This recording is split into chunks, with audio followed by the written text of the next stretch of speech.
तो अगर आपसे पूछा जाए कि क्या हमारे ब्रेन में कोई ऐसा केमिकल रिएक्शन हो रहा है जिससे दूर किसी पैरेलल यूनिवर्स या फिर किसी दूर डिस्टेंट प्लैनेट से इंफॉर्मेशन शेयर हो सकती है, तो सारी की सारी इंफॉर्मेशन, इंस्ट्रक्शन एंड मैनिपुलेशन किसी डिस्टेंट यूनिवर्स से, डिस्टेंट प्लैनेट से हमारे ऊपर हो रही है। ये सारी कोई मनगढ़ंत बातें नहीं, बट क्वांटम बायोलॉजी के अंतर्गत सर रॉजर पेनरोस, जो कि बहुत ही फेमस फिजिसिस्ट है, उनकी द्वारा रिसर्च पेपर में ये पब्लिश हुआ था लगभग 1 वर्ष पहले। Neuroscientist, physicist and mathematician sir Roger Penrose, की बहुत ही प्रसिद्ध वैज्ञानिक है, एंड फिजिसिस्ट स्टुअर्ट हैमरॉफ, इन दोनों ने मिलकर एक नए तरह की थ्योरी को प्रपोज किया जो कि बहुत ही तेजी से फैली। उन्होंने ऑर्केस्ट्रेटेड ऑब्जेक्टिव रिडक्शन यानी OR नाम की एक ऐसी थ्योरी सजेस्ट की, क्योंकि ये सजेस्ट करता है कि हमारे ब्रेन न्यूरॉन्स में कुछ माइक्रोट्यूबल्स होते हैं जो कि क्वांटम प्रोसेसर्स को एक्ट करते हैं। बेसिकली 2014 में researchers at National Institute of Material Science in Japan,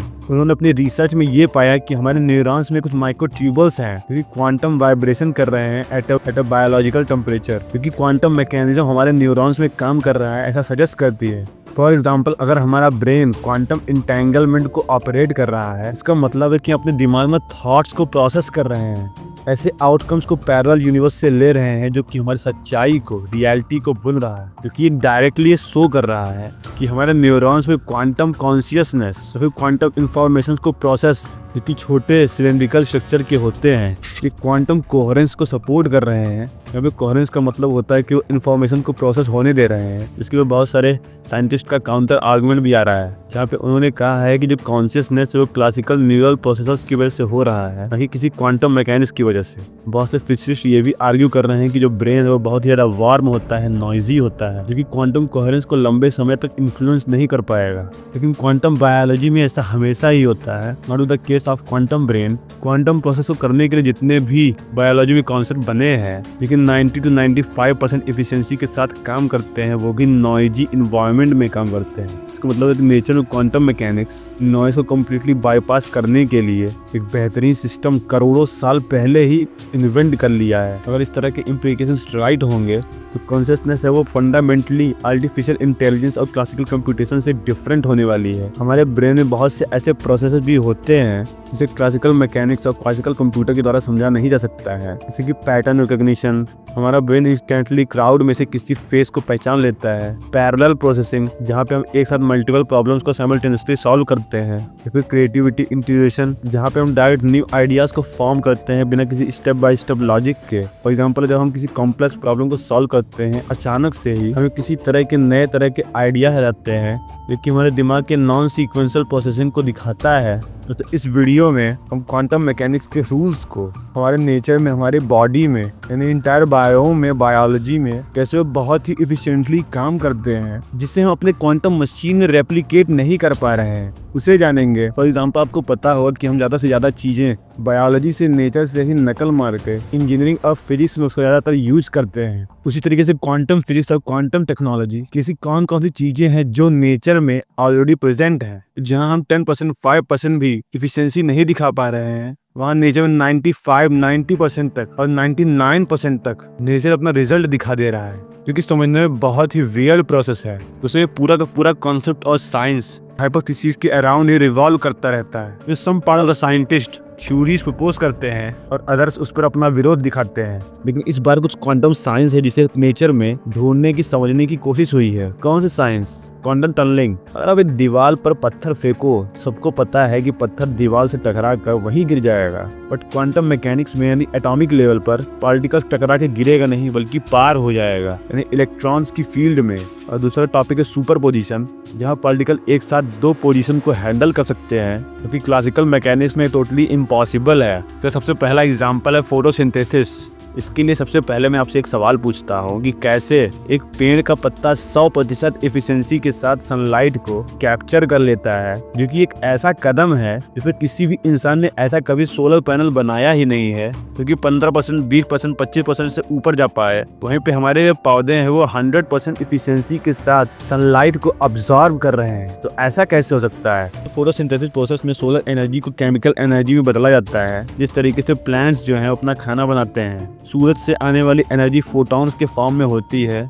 यह फोटॉन्स क्लोरोप्लास्ट को हिट करते हैं, जिसके अंदर क्लोरोफिल मौजूद होता है, क्योंकि प्लांट्स को ग्रीन कलर प्रोवाइड कराता है। तो जब एक फोटॉन पार्टिकल क्लोरोप्लास्ट एंटीना में क्लोरोफिल को हिट करता है तो एक इलेक्ट्रॉन एक्साइट हो जाता है और एक्स्ट्रा एनर्जी का यूज करके बाउंस होकर रिएक्शन सेंटर पर जाता है और सारे इलेक्ट्रॉन एक जगह इकट्ठा होकर चार्ज सेपरेट करते हैं, जिसके द्वारा एनर्जी स्टोर होती है। लेकिन यहाँ एक बड़ी प्रॉब्लम है कि रिएक्शन सेंटर पर इलेक्ट्रॉन का पहुंचना काफी कठिन है, क्योंकि क्लोरोप्लास्ट एंटीना में हजारों क्लोरोफिल मौजूद होते हैं और यहाँ पर इलेक्ट्रॉन्स का एनर्जी ट्रांसफर नैनो सेकंड में करना मैंडेटरी होता है। अदरवाइज सारा फोटोसिंथेसिस का प्रोसेस ही यूजलेस हो जाएगा, क्योंकि क्लासिकल मैकेनिक्स के अकॉर्डिंग इम्पॉसिबल है। इसका रियल वर्ल्ड एविडेंस ये है, 2007 में बर्कले लैब के रिसर्चर्स फेम्टोसेकंड स्पेक्ट्रोस्कोपी का इस्तेमाल करते हैं। यहाँ पे फेम्टोसेकंड का मतलब ये होता है कि हम एक सेकंड के बिलियंथ एंड मिलियंथ, यानी एक के बाद 15 जीरो लगाइए, उतने टुकड़े करें एक सेकंड के। इस लेवल के टाइम स्केल की स्पेक्ट्रोस्कोपी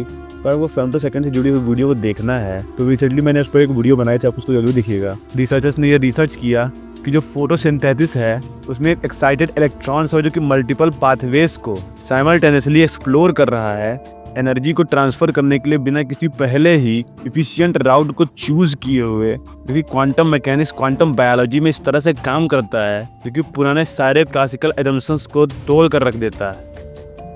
क्योंकि क्लासिकल फिजिक्स में एक इलेक्ट्रॉन रैंडमली मूव करता है और एनर्जी लूज करता है, बट यहाँ पे क्वांटम मैकेनिक्स है जो कि नेचर को एनर्जी ट्रांसफर अलाउ करता है विद नियर परफेक्शन। और इस तरीके से हमारे प्लांट 99% सोलर एनर्जी का इस्तेमाल कर लेते हैं। वहीं पे दूसरा एग्जांपल है हमारे डीएनए का। इमेजिन करिए कि हमारा जो डीएनए है वो ब्लूप्रिंट ऑफ लाइफ को होल्ड करता है। और क्या आपने कभी सोचा है कि ये कैसे इस लेवल की एस्टोनिशिंग एक्यूरेसी के साथ अपने आप को बार बार कॉपी करता है? ये भी एक दूसरा बहुत बड़ा सवाल है जिसका आंसर क्वांटम मैकेनिक्स में ही छिपा हुआ है। डीएनए अपने अंदर न्यूक्लियोटाइड हाइड्रोजन बॉन्ड में टाइड होता है, बट ये हाइड्रोजन बॉन्ड रेप्लिकेशन के दौरान बहुत ज़्यादा चांसेस होते हैं कि अपना पोजीशन चेंज करेंगे ताकि म्यूटेशन सक्सेसफुल हो पाए। बट एक क्लासिकल मैकेनिक्स के थ्रू इम्पॉसिबल था। ये सालों से साइंटिस्ट भी समझ नहीं पा रहे थे। 2020 में एक नेचर कम्युनिकेशन में स्टडी पब्लिश हुई थी जो कि ये समझाती है कि जो क्वांटम टनलिंग है, क्वांटम टनलिंग बेसिकली एक ऐसा कॉन्सेप्ट है जब पार्टिकल्स एक दीवार के इस तरफ से दूसरी तरफ बिना किसी प्रॉब्लम के, बिना किसी हर्डल के पार हो जाते हैं। तो यहाँ पे साइंटिस्ट ने ये कंफर्म कर दिया था कि क्वांटम टनलिंग के थ्रू जो प्रोटॉन है वो डीएनए बेस्ड पेयर्स में अपने पोजीशंस को स्विच कर रहा है बहुत ही तेजी से, जो कि क्लासिकल फिजिक्स भी प्रेडिक्ट नहीं कर सकता था कि ऐसा भी कुछ हो रहा है। इसका मतलब ये हो सकता है कि जो डीएनए म्यूटेशंस है, जो कि एवोल्यूशन का फंडामेंटल ड्राइवर है, शायद उसका ओरिजिन कहीं क्वांटम मैकेनिक्स में छिपा हुआ है। फ्यूचर इम्प्लीकेशन के साथ अगर देखा जाए तो क्या जो एजिंग है वो क्वांटम फ्लक्चुएशंस की वजह से इन्फ्लुएंस हो सकती है? क्या हम भविष्य में डीएनए डैमेज को रिपेयर कर सकते हैं इससे पहले कि किसी बड़ी बीमारी या फिर कैंसर का रूप ले ले? क्वांटम टनलिंग की वजह से ही दो हाइड्रोजन हीलियम न्यूक्लियस में बदल जाते हैं, जिस तरीके से हमारे सन में फ्यूजन की प्रोसेस जो है वो वर्क करती है। अगर हम श्रोडिंगर इक्वेशन को देखें हम पाएंगे कि जितना ज्यादा पार्टिकल का मास होगा टनलिंग होने के चांसेस उतने ही कम होंगे, तो जितना कम पार्टिकल का मास होगा टनलिंग होने के चांसेस उतना ही ज्यादा बढ़ जाएगी। वही सेम फैक्ट म्यूटेशन में भी काम करता है। अगर हम डीएनए में मौजूद हाइड्रोजन एटम को उसी के आइसोटोप ड्यूटेरियम के साथ रिप्लेस कर दें तो हम पाएंगे कि म्यूटेशन होने के चांसेस काफी कम हो जाते हैं। साइंटिस्ट ने कुछ बैक्टीरिया को ड्यूटेरियम ऑक्साइड में रखा, इसके बाद कुछ रिजल्ट ऐसा आया कि उनके अंदर जो म्यूटेशंस थी वो काफी कम हो गई थी और नॉर्मल वाटर में उनकी म्यूटेशन बढ़ी हुई थी। तो सबको कोई वीडियो पसंद आए वीडियो को लाइक करिए, चैनल को सब्सक्राइब करिए। मैं स्टूडेंट हूँ, मेरे पास फाइनेंशियल स्टेबिलिटी नहीं है। आप जो बटन या फिर थंब बटन दबाकर मुझे फाइनेंशियली स्टेबल कर सकते हैं। वीडियो पसंद आए तो वीडियो को लाइक करिए, चैनल को सब्सक्राइब करिए। बाकी अभी के लिए इतना ही।